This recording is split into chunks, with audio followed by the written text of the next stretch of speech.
My name is Nora, and I'm 32. My sister Rebecca just told my daughters they weren't important enough for the Christmas photos. My 6-year-old Lily is crying into her sleeve, and 8-year-old Emma is staring at the floor like she wants to disappear. I'm standing here in my sister's perfect living room, watching my children's hearts break in real time. The worst part? I'm not even surprised. Where are you watching from today? Drop your location in the comments below and hit that like and subscribe button if you've ever felt like the family disappointment. You'll definitely want to stick around for what happened next. Now let me back up and tell you how we got here. See, I've always been the family's cautionary tale, the one who made all the wrong choices according to everyone else. Married too young? Check. Divorced by 30? Double check. Working 2 jobs to support 2 kids while living in a tiny apartment? Triple check with a side of, we told you so. My sister Rebecca, on the other hand, was the golden child. Still is, actually. Married to successful lawyer James, living in their suburban palace, driving the luxury SUV that costs more than I make in a year. Rebecca never let me forget it either. Every family gathering was like a masterclass in subtle humiliation, with her playing the concerned big sister who just wanted what was best for me. You know that tone, right? The one that sounds caring but cuts like a blade. Oh, Nora, you look tired. Are you getting enough sleep? I worry about you working so hard. Translation: you look like garbage, and your life is a mess. My mother Margaret wasn't much better. She had this way of introducing me to people. This is my younger daughter, Nora. She's figuring things out. Like I was 22 instead of 32, like being a single mother was just a phase I was going through. Like my accounting degree was invisible. But my girls, Lily and Emma, they were my entire world. Smart, funny, resilient kids who deserved so much better than being treated like second-class family members. They'd been asking about Christmas at Aunt Rebecca's house for weeks, talking about their cousins, excited about the big family celebration. I almost didn't go. I stood in our little apartment that morning, holding the invitation Rebecca had sent, knowing exactly what awaited us. The judgmental looks, the passive-aggressive comments, the way they'd analyze everything from our clothes to our manners. But Lily had been so excited about seeing her cousins, and Emma had been practicing Christmas carols for days, wanting to perform for the family. Maybe this year would be different, I thought. Maybe Christmas magic would soften their hearts. Maybe they'd finally see my daughters for the amazing kids they were, instead of just extensions of my supposed failures. Yeah, right. Christmas magic. I should have known better than to believe in fairy tales at my age. The drive to Rebecca's house took 45 minutes through Christmas Eve traffic. Lily chatted nonstop about the presents she hoped Santa would bring, while Emma sat quietly, occasionally asking if I thought Grandma Margaret would like the handmade ornament she'd crafted at school. Of course she will, I told her, glancing in the rearview mirror at my sweet, thoughtful daughter. What I didn't say was that Margaret would probably find some way to critique it. Too messy, too childish, too something. Rebecca's neighborhood always made me feel like I was driving through a magazine. Perfect lawns, elaborate Christmas displays, houses that probably had more square footage than my entire apartment building. Her driveway could fit 3 cars comfortably, unlike my assigned parking spot that barely accommodated my 10-year-old Honda. The girls pressed their faces against the windows as we pulled up. Rebecca had outdone herself with the decorations this year. Professional lights wrapped around every tree, a massive wreath on the front door, and lawn ornaments that probably cost more than my monthly grocery budget. Wow, Lily breathed. It's like a Christmas wonderland. It sure is, baby. And it was. Rebecca had always had expensive taste and the budget to match. Even her Christmas decorations had to be the best, the brightest, the most impressive in the neighborhood. We walked up the stone pathway, and I straightened Emma's dress for the 3rd time, smoothed down Lily's flyaway hair, and checked my own appearance in the reflection of Rebecca's glass door. I'd worn my nicest dress, the navy blue one I'd splurged on last year for a work party. It was simple, conservative, appropriate. It was also clearly from a department store, not the boutique stores where Rebecca shopped. Before I could ring the doorbell, the door swung open, revealing Rebecca in all her holiday glory. Red cashmere sweater, perfectly styled hair, makeup that looked professionally applied. She looked like she'd stepped out of a Christmas catalog. "Nora!" she exclaimed, air kissing near my cheek without actually making contact. "You made it! Girls, look how much you've grown." The girls smiled shyly and mumbled hellos. Rebecca looked them over with the same expression she might use to evaluate produce at the grocery store. I could practically see her mental checklist. Hair could be neater, clothes adequate but nothing special. Behavior, we'd see. Come in," she said, ushering us into the foyer. Everyone's already here. The house smelled like pine candles and expensive perfume. Family members I hadn't seen since last Christmas were scattered throughout the living room, drinks in hand, engaged in animated conversations about vacations and home renovations and private schools. James nodded at me from across the room but didn't approach. My cousins waved politely. Margaret looked up from her conversation with Rebecca's mother-in-law and gave me that look, the one that said she was already cataloging everything she disapproved of. "Nora," she called out. "How nice to see you. Girls, come give your grandmother a hug." Lily and Emma obediently walked over for hugs that lasted exactly the socially acceptable amount of time. Not a second longer. And that was it. No, "How are you?" No, "Tell me about school." No genuine interest in their lives whatsoever. Just duty hugs, and then back to the adult conversations they were too young and, apparently, too unimportant to join. The night was off to its predictably disappointing start. Dinner was served in Rebecca's formal dining room, complete with her wedding china and cloth napkins that probably cost more than my weekly grocery budget. The table could seat 12 comfortably, which meant there was plenty of room for everyone, in theory. In practice, the seating arrangement told a different story.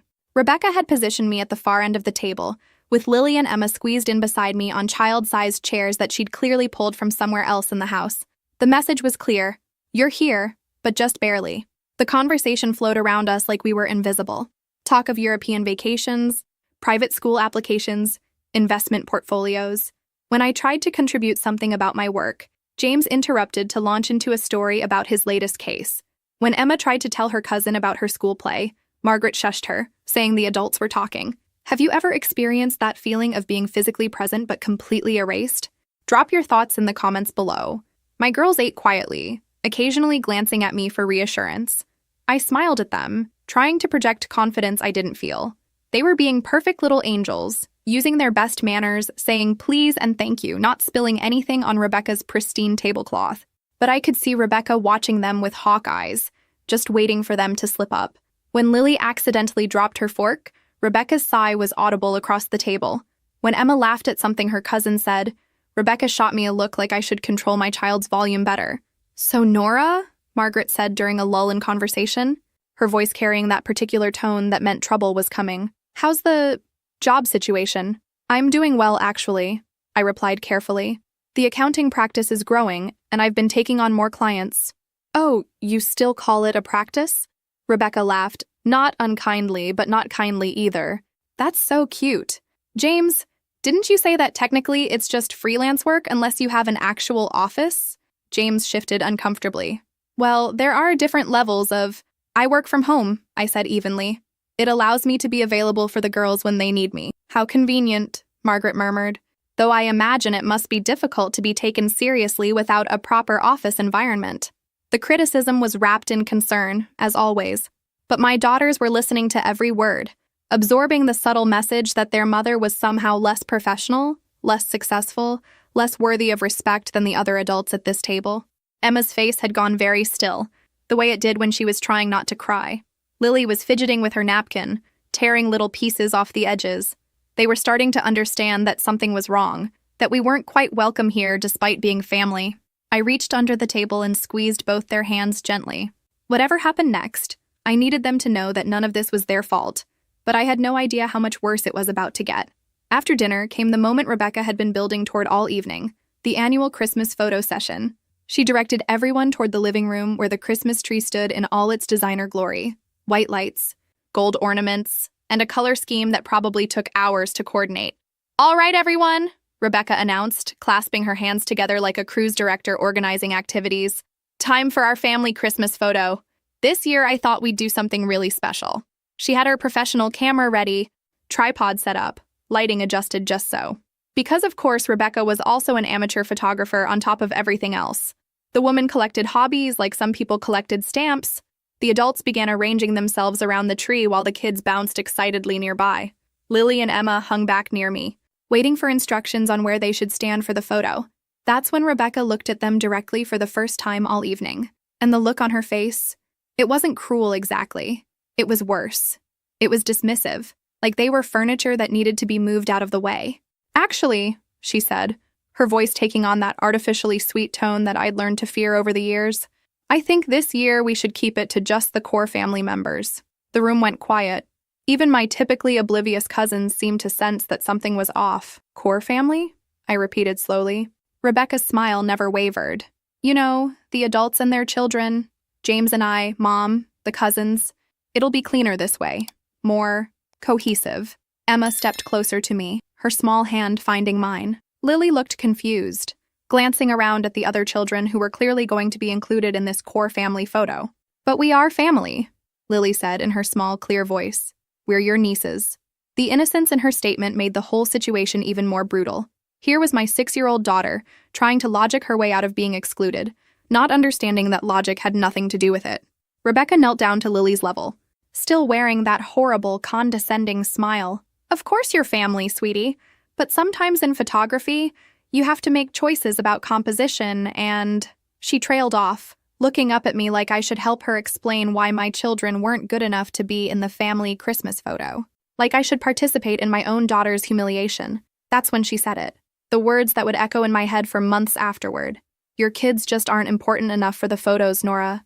They'll just ruin everything. The silence that followed was deafening. Even Margaret looked uncomfortable, though she didn't speak up to defend her granddaughters. I felt something crack inside my chest. Not break. Crack. Like the first fracture in ice that's about to shatter completely. I looked down at Lily and Emma, saw their faces crumpling with understanding, and something shifted inside me. Not rage, clarity. Crystal clear, ice-cold clarity about exactly what kind of people I was dealing with. Did you just say my daughters would ruin everything? I asked Rebecca, my voice surprisingly steady. Rebecca's mask slipped for just a moment. Nora, I didn't mean it like that. I just meant that for the photo composition. No, I interrupted. You meant exactly what you said. You think my children are an embarrassment? You think they don't belong in your perfect family picture? Margaret finally spoke up, but not to defend her granddaughters. Nora, don't make a scene. Rebecca was just trying to… To what? To humiliate 2 little girls on Christmas Eve? Mission accomplished. I knelt down and looked my daughters in the eyes. They were fighting tears, trying to be brave, but I could see how much Rebecca's words had hurt them. These beautiful, innocent children who had done nothing wrong except exist as proof that their mother wasn't living up to the family's impossible standards. Girls, I said softly, get your coats. But Mom, Emma whispered, what about presents? What about Christmas morning with the cousins? The hope in her voice nearly broke my heart. She was still thinking this could be fixed, that somehow we could salvage Christmas from the wreckage Rebecca had made of it. We're going home, I told them gently. We're going to have our own Christmas, where everyone is important enough for the photos. I stood up and faced the room full of adults who had just watched my children be emotionally eviscerated without saying a word. They were all looking at their hands, their drinks, anywhere except at me or the girls. You know what, Rebecca? I said, my voice cutting through the awkward silence. You're absolutely right. My daughters would ruin your photo, because they have something you'll never capture on camera. What's that? She asked, defensive now. They have hearts that aren't made of ice. I helped the girls into their coats, gathered our purses, and walked toward the front door. Behind us, I could hear whispered conversations starting up, damage control mode kicking in. As we reached the door, Rebecca called out, Nora, you're being dramatic. Come back and we'll figure this out. I turned around one last time. You know what? You just gave me the best Christmas gift ever. What? You showed my daughters exactly what kind of people we don't want to become. And with that, we walked out into the cold December night. The last Christmas we would ever spend trying to fit into their perfect, heartless little world. The drive home was quiet, except for Lily's occasional sniffles. I kept glancing in the rearview mirror, watching my girls process what had just happened. Emma stared out the window while Lily leaned against her big sister for comfort. When we got to our apartment, I made hot chocolate with extra marshmallows, and we cuddled on the couch in our pajamas. No fancy decorations, no designer lighting, just 3 people who loved each other figuring out how to salvage Christmas from the ashes of family betrayal. Mom, Emma said after a long silence, why don't they like us? The question hit me like a physical blow. How do you explain to an 8-year-old that some people are just small and cruel? How do you tell your children that their own grandmother values appearances more than their feelings? It's not about you, baby, I told her, stroking her hair. Some people are so worried about everything looking perfect that they forget what actually matters. What actually matters? Lily asked. Lily, cuddling deeper into my side. Love, kindness, being there for each other, making people feel important and wanted. I squeezed them both tighter. You two are the most important things in my world, and nobody gets to tell us differently. That night, after I'd tucked them into bed and assured them that Santa would definitely find our apartment, I sat at our kitchen table and made some decisions. We were done. Done with the subtle insults, the backhanded compliments, the constant feeling of not measuring up. Done with exposing my daughters to people who saw them as inconveniences rather than blessings. I pulled out my laptop and started working. I had accounting clients who valued my expertise, who respected my work, who paid me well for my services. I had skills that I'd been downplaying for years, afraid of seeming too ambitious, too successful, too threatening to my family's narrative about my failure. Well, their narrative could go to hell.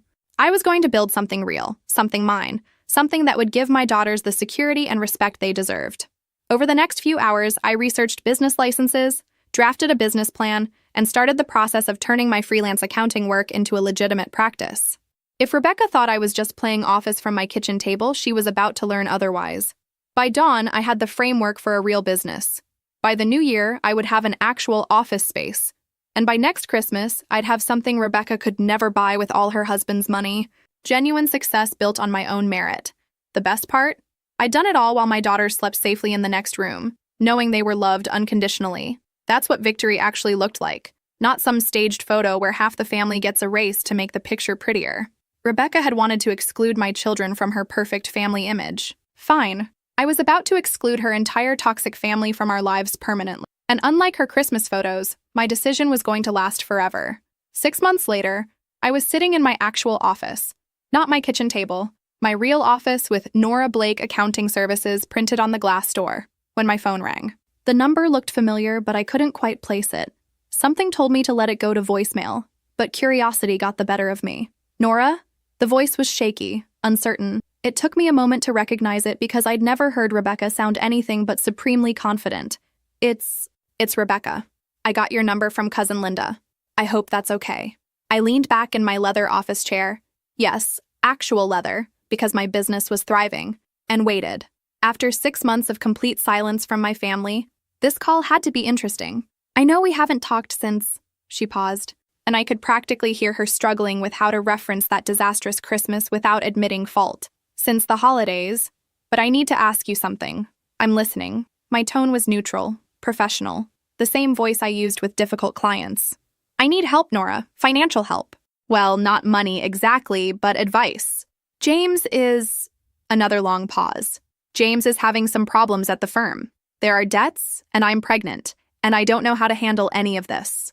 The irony was so thick I could have cut it with a knife. Rebecca, who'd spent decades making me feel like a financial disaster, was calling me for money advice. Rebecca, who'd dismissed my accounting work as playing office, was admitting she needed my professional expertise. I see, I said carefully. And why are you calling me specifically? Because you're an accountant, she said, as if this was obvious. And because, well, you raised 2 kids on your own. You know how to make things work when money's tight. There it was. The admission she'd never made before, that maybe, just maybe, I'd actually accomplished something difficult and worthwhile. That single motherhood wasn't just a series of bad decisions, but a complex challenge I'd navigated successfully. Tell me more about the situation, I said, pulling out a notepad. Not because I was planning to help her, but because I wanted to understand just how far the mighty had fallen. The story that tumbled out was almost too perfect. James had made some terrible investment decisions with client money. Not illegal technically, but catastrophically stupid. The kind of mistakes that made lawyers lose their licenses and their reputations. The fancy house was mortgaged to the hilt. The luxury cars were leased with payments they could barely afford. The private school tuition for their kids was months behind. And now Rebecca was pregnant with their 3rd child, facing the possibility of losing everything they'd built their identity around. The worst part, Rebecca continued, her voice getting smaller, is how people are treating me. James's partners, our friends, even some family members. They look at me like she struggled for the words. Like you're a burden? I suggested helpfully. Like your problems are somehow your fault? Like you should be embarrassed to show your face in public? Yes, she whispered, exactly like that. I felt a smile tugging at the corners of my mouth. After 32 years of being on the receiving end of that treatment, it was fascinating to hear Rebecca describe the experience from the other side. That must be really difficult for you, I said, my voice dripping with the kind of false sympathy she'd perfected over the years. I can't imagine what it's like to feel judged and looked down on by people who used to respect you. The silence stretched between us. I could hear Rebecca breathing, probably realizing that I was throwing her own medicine back at her. Nora, I know I haven't always been... She started. What? You haven't always been what, Rebecca? I haven't always been fair to you. About your situation, your choices, my situation, my choices. Even in her apology, she couldn't quite bring herself to admit that she'd been cruel, that she'd treated me and my daughters like second-class family members, that she'd spent years making me feel small and worthless. That's an interesting way to put it, I said. Is that what we're calling it now? Being unfair? What do you think will happen next? Drop your predictions in the comments below. Another long pause. When Rebecca spoke again, her voice was thick with tears. I'm scared, Nora. I'm scared we're going to lose everything, and I don't know how to handle this. I've never had to worry about money before. I've never had people whisper about me behind my back. I've never felt so worthless, I supplied. Like a failure? Like everyone's judging your every decision and finding you lacking? Yes. The word came out as a sob. I could have ended the call right there. I could have told her that karma was a beautiful thing and hung up. Part of me wanted to. The part that remembered Christmas Eve. The part that remembered years of condescending comments and subtle humiliations. But there was another part of me, the part that had been shaped by raising 2 daughters, that recognized something important in this moment. Rebecca was finally experiencing what I'd lived with my entire life. She was finally understanding what it felt like to be judged, dismissed, and found wanting by the people who were supposed to love you. And for the first time in our relationship, we were having an honest conversation. No pretense, no performance, just 2 women dealing with life's complications. Rebecca, I said finally, I need you to understand something. When you called my daughters unimportant, when you said they would ruin your perfect Christmas photo, you didn't just hurt them. You showed me exactly what kind of person you really are, and what kind of family I'd been trying so hard to fit into. I know, she whispered. I know I was terrible. I was awful to you and to Lily and Emma. I was so used to everything being perfect. And when things weren't perfect, I took it out on you. It wasn't a complete apology, but it was closer than I'd ever expected to get. So what exactly are you asking me for? I said. Help. Advice. I don't know how to live like this. How did you do it, Nora? How did you manage when everything felt impossible? The question hung in the air between us. How had I done it? How had I survived years of financial stress, social judgment, and family rejection while raising 2 children and building a career? The answer was simple. Actually. I'd done it by refusing to give up, by working harder than I thought possible, by finding strength I didn't know I had, and by finally learning to value myself even when nobody else would. I did it, I said slowly, by stopping caring what people like you thought of me. The conversation with Rebecca stayed with me for days. I found myself thinking about it during client meetings, while helping Lily with homework, during those quiet moments before sleep when your mind processes the day's events. What surprised me wasn't that Rebecca had fallen from grace. Wealthy people make stupid decisions all the time, but that she'd called me for help. After years of treating me like the family failure, she'd turned to me in her moment of crisis. The irony was so perfect it felt like fiction. My daughters had adapted beautifully to our new life. Without the constant stress of family gatherings where they felt unwelcome, they'd blossomed. Emma had joined the school debate team and was discovering she had a talent for public speaking. Lily had made friends with the girl next door and spent most afternoons giggling over shared secrets and elaborate games. Our little apartment felt like a sanctuary now instead of a placeholder. I'd redecorated with warm colors and comfortable furniture, creating spaces where the girls could spread out homework, art projects, and the general chaos of childhood without feeling like they had to apologize for taking up room. The business was exceeding every projection I'd made. Word-of-mouth referrals were bringing in new clients faster than I could handle them. I'd hired an assistant, a young woman named Jessica, who was studying for her CPA certification. The office space I'd initially thought was too ambitious now felt almost too small. But the real victory was subtler than financial success or professional recognition. It was in the way my daughters carried themselves now. Confident, secure, unafraid to laugh too loudly or take up space. They'd learned what it felt like to be unconditionally loved and valued, and that knowledge had settled into their bones. 3 weeks after Rebecca's call, she called again. This time, her voice was steadier, but still lacking its old arrogance. Nora, I've been thinking about our conversation, about what you said about stopping caring what people think. Okay, I said. I'm genuinely curious where this was going. I need to know how you did it. Practically, I mean. Because right now, I'm drowning. The house is going into foreclosure. James might lose his license. Our friends have stopped inviting us to things. And I'm pregnant and terrified, and I don't know how to function when everything feels like it's falling apart. I recognized the desperation in her voice because I'd lived it. The panic that comes with financial insecurity, the shame of social exile, the overwhelming sense that you're failing at everything that's supposed to define you as a successful adult. First, I said, you need to separate what you need from what you want. That house, those cars, the private schools, those are wants. Food, shelter, healthcare, those are needs. Make a list and be honest about which is which. But the kids' school, Nora, how can I tell them they have to leave their friends, their activities, everything they know? The same way I told my kids we couldn't afford family vacations or brand name clothes or a dozen other things I wished I could give them. You explain that sometimes life changes and families adapt together. That's different. Your kids never had those things to begin with. And there it was. Even in her crisis, Rebecca couldn't quite let go of the belief that her children deserved more, were entitled to more, than mine had been. Some attitudes die hard. Rebecca, I said carefully, do you want my help, or do you want to keep explaining why your situation is worse than mine was? Silence. Then quietly, I want your help. Then you need to accept that your kid's disappointment about changing schools is not a tragedy. It's an adjustment. Children are more resilient than you think, especially when their parents stop treating temporary setbacks like permanent failures. I walked her through the basics: budgeting, prioritizing expenses, finding less expensive alternatives to their current lifestyle. It was information I could have given to any client, but with Rebecca, it felt personal. I was teaching my sister how to live the way I'd been living all along. What about James's career? She asked. If he loses his license, what then? Then he finds another way to make a living. People reinvent themselves all the time, Rebecca. The world doesn't end because one door closes. But he's been a lawyer for 15 years. It's who he is. No, I corrected her. It's what he does, or did. Who he is depends on how he handles this situation, how he treats his family during the stress, whether he takes responsibility for his mistakes or spends his energy blaming circumstances. Rebecca was quiet for a long moment. When she spoke again, her voice was thoughtful. You sound different, Nora. Stronger. More sure of yourself. I am stronger, I said.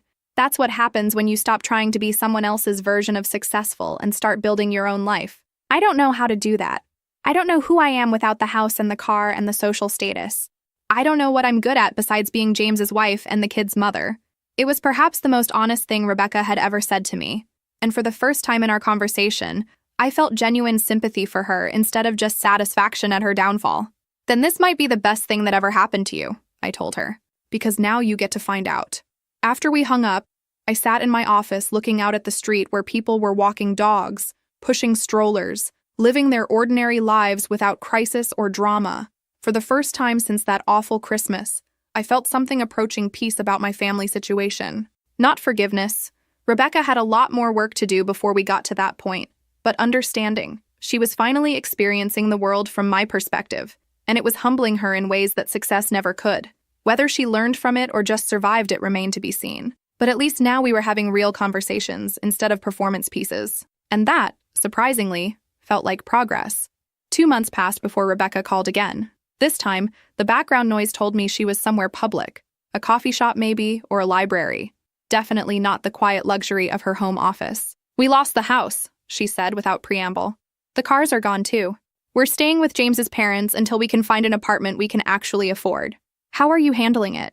I asked, and I realized I genuinely wanted to know. The old Rebecca would have seen this question as an opportunity to heap guilt on me for not offering help. This Rebecca just sounded tired. Terribly, if I'm honest. The kids are confused and angry. James is alternately furious and completely shut down. His parents keep making helpful suggestions about how we should have managed our money better. And I'm 7 months pregnant, living in someone else's house, trying to figure out how to rebuild a life I didn't even realize I'd built on such shaky ground. She paused, and I could hear the background chatter of whatever public space she'd escaped to. But you know what's strange, Nora? For the first time in years, I'm having real conversations with my husband, not about schedules or social obligations or keeping up appearances, about what we actually want, what we're actually afraid of, who we want to be when all this is over. I found myself smiling despite everything. That sounds healthy. It is. It's also terrifying. Turns out we've been strangers for a while. Just 2 people managing the same household and social calendar. We're having to get to know each other again. And how's that going? Better than I expected. Actually, James, without the pressure of maintaining his big-shot lawyer image, is gentler, more present with the kids. He's been helping them with homework every night because we can't afford the tutoring anymore, and he's discovering he actually enjoys teaching them things. There was something different in Rebecca's voice. Less frantic, more grounded, Crisis had stripped away the constant performance anxiety that had defined her for years. "I owe you an apology," she said suddenly. "A real one. Not the half-hearted thing I tried to give you on the phone before. I'm listening. I spent years treating you like you were less than me because your life didn't look like what I thought success should look like. I was cruel to your daughters because they reminded me of choices I was afraid to make, freedoms I was afraid to want. I made you feel small because it made me feel bigger." She took a shaky breath. "That Christmas, when I said Lily and Emma weren't important enough for the photos. God, Nora. I replay that moment constantly. The look on their faces, the way they tried not to cry. What kind of person says that to children? A person who's forgotten what actually matters," I said quietly. "I want them to know how sorry I am. I know sorry doesn't fix it, but I want them to hear it from me directly. Not just you telling them I feel bad, but me looking them in the eye and telling them they are important. They always were important, and I was wrong." The request surprised me. The old Rebecca would have sent an expensive gift basket with a card. This Rebecca wanted to face the consequences of her actions directly. "That's up to them," I told her. "I'll ask how they feel about it." "Fair enough." Another pause. "There's something else. I've been thinking about what you said, about finding out who I am without all the external stuff. I've been volunteering at a women's shelter, helping with their financial literacy program. Now that was unexpected. How did that come about? One of the women at the shelter is a client of yours. She recognized my name when I mentioned I was your sister, said you'd helped her get back on her feet after her divorce. She suggested I might have skills that would be useful there. Do you?" Apparently, yes. 15 years of managing our household finances and social calendar translates pretty well to helping other women navigate bureaucracy and budget planning. Who knew? I could hear the surprise in her own voice, as if she was discovering herself in real time. "The women there don't care that I used to live in a mansion or drive a luxury car. They care that I know how to read a lease agreement and explain why payday loans are financial suicide. For the first time in my adult life, I'm being valued for what I can do, not what I have. How does it feel?" "Scary, good, real." She laughed, and it sounded lighter than any laugh I'd heard from her in years. "Turns out I'm actually pretty good at helping people solve problems. I just never had to develop that skill set before because money solved most problems for us." We talked for another 20 minutes about practical things: how to find affordable apartments, which programs offered assistance to families in transition, how to help children process major life changes. It was the kind of conversation I'd always wished we could have. Two sisters sharing knowledge and support instead of competing for social position. When we finally said goodbye, Rebecca added something that stayed with me for days. "I know this is going to sound crazy, but I think this crisis might be the best thing that ever happened to our family. We're figuring out who we actually are when everything else gets stripped away. And you know what? We're better people than I thought we were." Maybe that was the real Christmas miracle I'd been waiting for all those years. Not the perfect family gathering or the acceptance I'd always craved, but the chance for all of us to become more honest, more real, more worthy of each other's love. Not that I was ready to trust it completely yet, but for the first time in decades, I was curious about what kind of relationship Rebecca and I might build from this new foundation. 3 weeks later, Rebecca showed up at my office unannounced. I looked up from a client file to see her standing in the doorway, very pregnant and looking nervous in a way I'd never seen before. She wore jeans and a maternity sweater, normal clothes, not the designer armor she used to favor. "I know I should have called first," she said, hands fidgeting with the strap of a simple canvas bag. "But I was in the neighborhood and I hoped maybe you'd have time to talk. Come in," I said, gesturing to the chair across from my desk. "Jessica, would you mind getting us some tea?"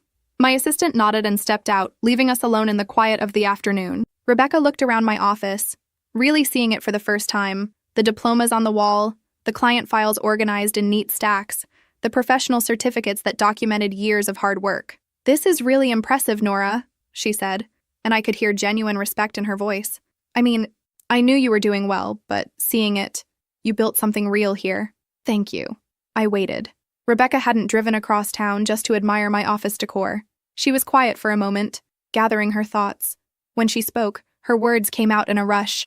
"James got a job offer.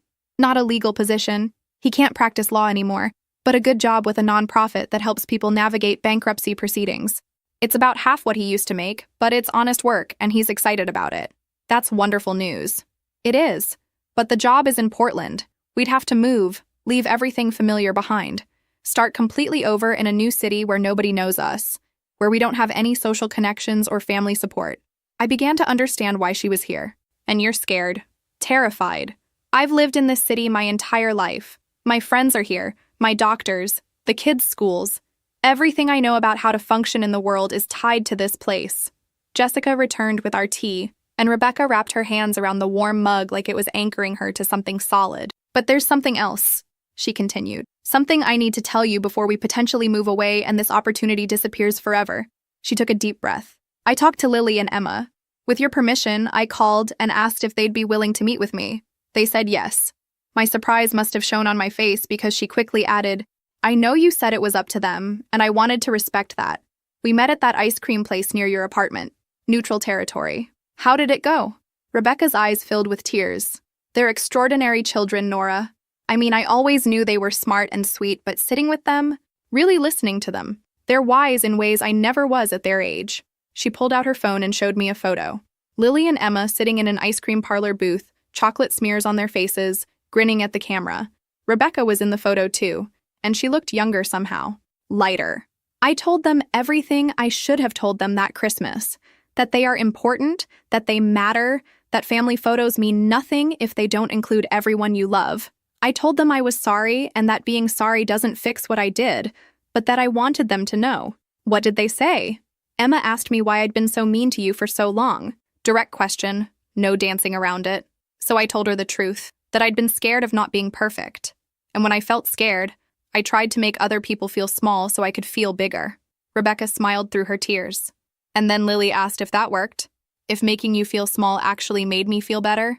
And I had to tell her no, it didn't work at all. It just made me feel guilty and empty and far away from people I loved. I felt something shift in my chest. Not forgiveness exactly, but something close to it. Understanding maybe.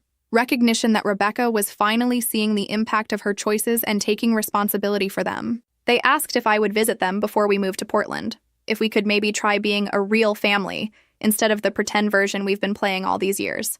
What did you tell them? That I'd love that, if their mom was okay with it. If you think you can trust me not to hurt them again? The question hung in the air between us. Could I trust her? Could I risk letting my daughters care about their aunt only to have her disappoint them again if life got difficult? But as I looked at Rebecca, really looked at her, I saw someone fundamentally changed by her experiences. The crisis had burned away her pretenses and left behind something more real, more honest. She still had work to do, but she was doing it. I think, I said slowly, that we could try, carefully, with clear boundaries and honest communication. No more performances or pretending everything is perfect when it isn't. Yes, I want that. I want to know my nieces as real people, not just extensions of family drama. I want them to know their cousins, to feel connected to family in positive ways. She paused, then added something that surprised me completely. I also want them to know they have an aunt who learned how to be a better person because their mother showed her what real strength looks like. For the first time in our adult lives, Rebecca was acknowledging that I had something valuable to teach her instead of the other way around. It was a small moment, but it felt revolutionary. There's something else I need to tell you, Rebecca said. About Mom. I tensed, expecting more family drama. She's been asking about you, about the girls. She heard through the family grapevine that you have your own business now, that you're doing well. And I think she's starting to realize that maybe she backed the wrong horse all these years. Meaning what? Meaning she spent decades treating you like the family failure while building up James and me as the success stories. And now James has lost everything and I'm starting my life over from scratch, while you've built something solid and lasting through your own efforts. Rebecca leaned forward. She won't admit she was wrong. You know, Mom. But she's been asking if I think you'd be willing to see her. If maybe there's a way to heal some of the damage. I thought about Margaret, my mother who'd made me feel invisible for most of my life, who'd agreed with Rebecca that my daughters were an embarrassment, who'd chosen social appearances over her own grandchildren's feelings. I don't know, I said honestly. That's a bigger conversation with higher stakes. Maybe after we see how things go with you and the girls. That's fair. I just wanted you to know that the whole family dynamic is shifting. People are starting to recognize that being right about money and status doesn't make you right about what matters. Rebecca stood up, gathering her purse and coat. Thank you for hearing me out, Nora. Thank you for giving me a chance to try to do better. As she reached the door, I called after her. Rebecca, Portland might be exactly what your family needs. A fresh start, where you can define yourselves by who you're becoming instead of who you used to be. She smiled, and for the first time since we were children, it looked completely genuine. Maybe you're right. Maybe sometimes the best thing that can happen to a family is the chance to start over and get it right this time. After she left, I sat in my office thinking about second chances, about how crisis can strip away everything superficial and reveal what's actually important, about how sometimes the people who hurt us the most are the ones who need our grace the most. I wasn't ready to trust completely, but I was ready to hope. And maybe, for now, that was enough. Christmas came again, exactly 1 year after the disaster that had changed everything. This time, I wasn't dreading the holidays or hoping for miraculous family reconciliation. This time, I was simply planning a celebration that reflected who we'd become. Emma and Lily helped me decorate our apartment with lights and ornaments we'd collected throughout the year. Nothing matched perfectly, but everything told a story. The ceramic angel Lily had painted at summer camp, the wooden snowflake Emma had crafted in art class, photos from our weekend trips to museums and parks, evidence of a life built on small joys instead of grand gestures. We had traditions now that belonged only to us. Christmas Eve pancakes for dinner, a movie marathon with more blankets than any 3 people could reasonably need, reading aloud from books we'd discovered together, simple pleasures that cost almost nothing but felt infinitely valuable. On Christmas morning, we were opening presents when my phone rang. I almost didn't answer. It was our day, after all. But something made me check the caller ID. Rebecca. "Merry Christmas," she said when I picked up. In the background, I could hear children's voices and the general chaos of family holiday morning. "Merry Christmas to you, too. How's Portland treating you?" "Better than I expected. We found a little house to rent in a neighborhood where kids ride bikes in the streets and neighbors actually know each other's names. It's different from what we're used to, but good different." She paused, and I could hear her moving to a quieter room. "James loves his new job. He's helping people dig out from financial disasters. And he comes home every day feeling like he made a real difference. The kids have adjusted to their new school better than we thought they would. And me, how are you doing? I'm learning to be a person instead of a performance, if that makes sense. No more keeping up with social expectations or maintaining appearances. Just figuring out day by day how to be a good mother, a good wife, a good human being. That sounds healthy. It is. It's also the hardest thing I've ever done, but in a satisfying way. Like building muscle instead of just pretending to be strong. I could hear a baby crying in the background. Rebecca had given birth to a daughter in October, a little girl they'd named Grace. "The reason I'm calling," Rebecca continued, "is that I wanted to thank you for the example you set, for the honesty you showed me, for giving me a chance to try to do better. You did the work, Rebecca. I just stopped enabling you to avoid it. Maybe. But you also showed me what it looked like to build something real instead of something impressive, to value substance over appearance, to make decisions based on what's best for your children instead of what looks best to other people." Emma appeared at my elbow, tugging on my sleeve. "Mom, is that Aunt Rebecca? Can we talk to her?" I looked at my daughter's face, bright with curiosity and hope, and realized that holding grudges was a luxury we could no longer afford. My children deserved the chance to know their extended family, to benefit from relationships that had been healed rather than abandoned. "Would you like to say hello to the girls?" I asked Rebecca. "I'd love that." I put the phone on speaker, and my daughters crowded around to wish their Aunt Merry Christmas. Rebecca told them about their new baby cousin, about the snow in Portland, about how their older cousins were learning to ski. It was the kind of normal, warm family conversation I'd always hoped for, but never expected to have. After the girls wandered back to their presents, Rebecca and I talked for a few more minutes about practical things, plans to visit in the spring, ideas for staying in touch regularly instead of only during crises, the possibility of building something positive from the ruins of our old family dynamic. "There's one more thing," Rebecca said as we prepared to hang up. "Mom called yesterday." I felt my stomach tighten. "Oh?" "She wanted to know if I thought you'd be willing to talk to her. She's been doing some thinking this year, about choices she's made, things she said. She knows she has a lot to answer for." "I'm not ready for that conversation yet," I said honestly. I told her you might not be, but I also told her that when and if you are ready, she needs to come prepared to listen more than she talks, to acknowledge harm instead of explaining it away, to ask what you need from her instead of demanding what she wants from you. And what did she say to that? That she understands, that she'll wait as long as it takes because she finally realizes what she's been risking by treating you the way she has. After we hung up, I sat with my daughters on our couch, surrounded by wrapping paper and the debris of a modest but joyful Christmas morning. Through our windows, I could see neighbors walking dogs, children testing new bikes, families heading out for holiday visits. "Mom," Emma said, curling up next to me, "do you think we'll ever have normal family Christmases? Like with grandparents and aunts and uncles all together?" It was the question I'd been asking myself for months. Not whether we could forgive the people who'd hurt us, but whether we could build something better from the pieces that remained. I think, I said carefully, that we might be able to have something even better than normal. We might be able to have honest, real, based on who people actually are instead of who they're pretending to be. Lily looked up from the book she was flipping through. Would that include Grandma Margaret? Maybe someday, baby. If she's willing to learn how to love us the way we deserve to be loved. And if she's not, I hugged both my daughters closer. Then we keep building the family we choose. The people who see how wonderful you are and celebrate it instead of trying to change it. That afternoon, as we prepared our simple Christmas dinner, I reflected on how much had changed in just 1 year. I'd lost the family I'd been trying to please my whole life, but I'd gained something far more valuable: the knowledge of my own worth, the confidence to set boundaries, and the peace that comes from refusing to accept love that comes with conditions. My daughters were growing up knowing they were valued unconditionally. They were learning to expect respect, to recognize manipulation, to trust their own judgment about how they deserve to be treated. Those lessons would serve them far better than any inheritance or family connection ever could. Christmas used to be about hoping for acceptance from people who were determined to withhold it. Now it was about celebrating the love we'd built, the strength we'd discovered, and the future we were creating together. And you know what? This version was infinitely better. 1 year later, I received an invitation that would have been unthinkable just 24 months earlier. Rebecca was hosting Christmas in Portland, and she wanted us to come. Not as charity cases or obligation guests, but as family she genuinely wanted to spend the holiday with. The invitation came with a long letter explaining her thinking. She and James had spent 2 years rebuilding their lives from the ground up, and this Christmas would be their first attempt at hosting extended family in their new home. She wanted it to be different from the performative gatherings of the past. Smaller, more intimate, focused on connection rather than impression. I know I have no right to ask this, she wrote, but I hope you'll consider giving our family another chance.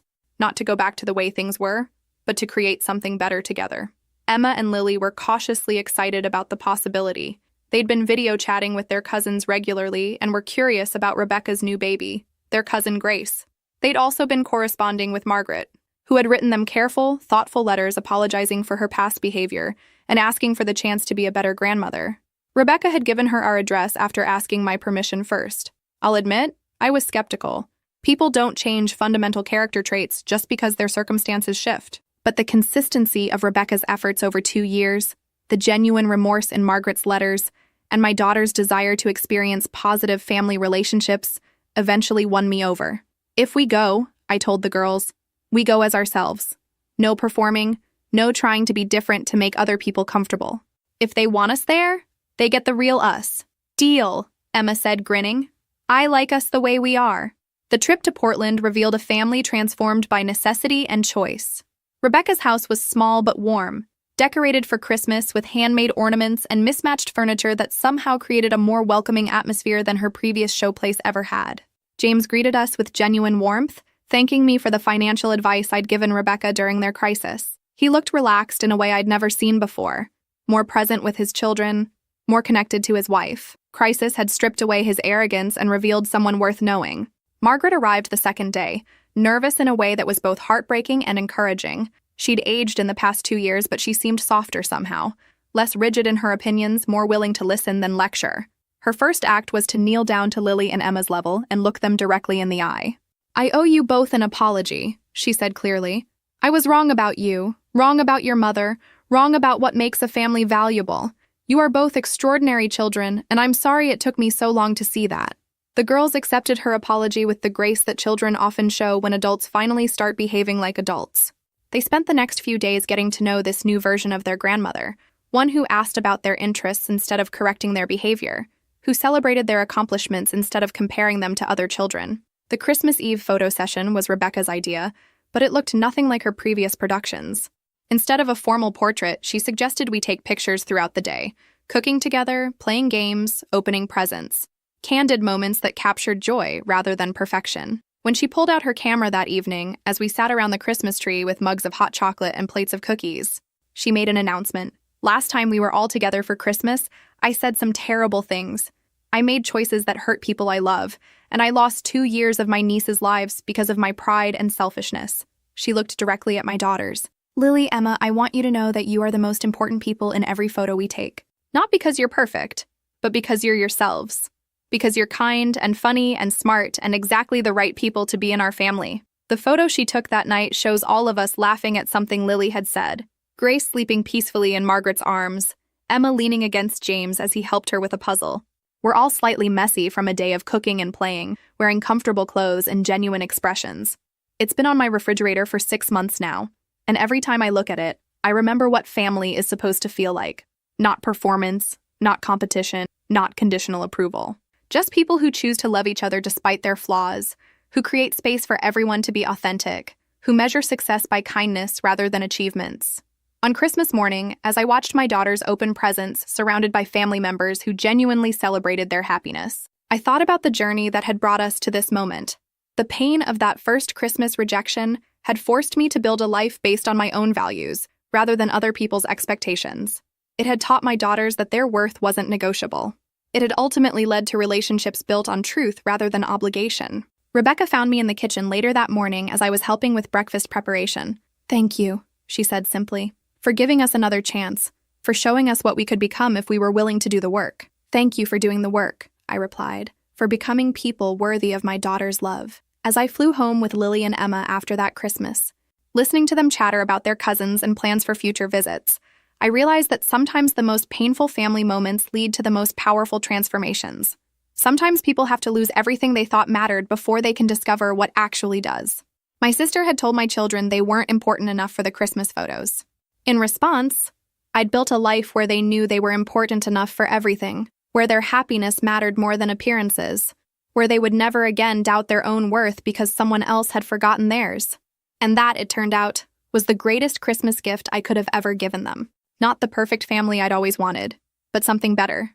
The knowledge that they deserved perfect love, and the strength to accept nothing less. Sometimes the best revenge isn't revenge at all.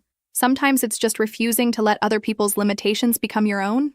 Sometimes it's building something so beautiful from the ashes that everyone who tried to break you ends up asking for the blueprint. If this story resonated with you, make sure to like and subscribe for more stories about family, forgiveness, and finding your own strength. And remember, you're important enough for every photo, every celebration, every moment of joy life has to offer.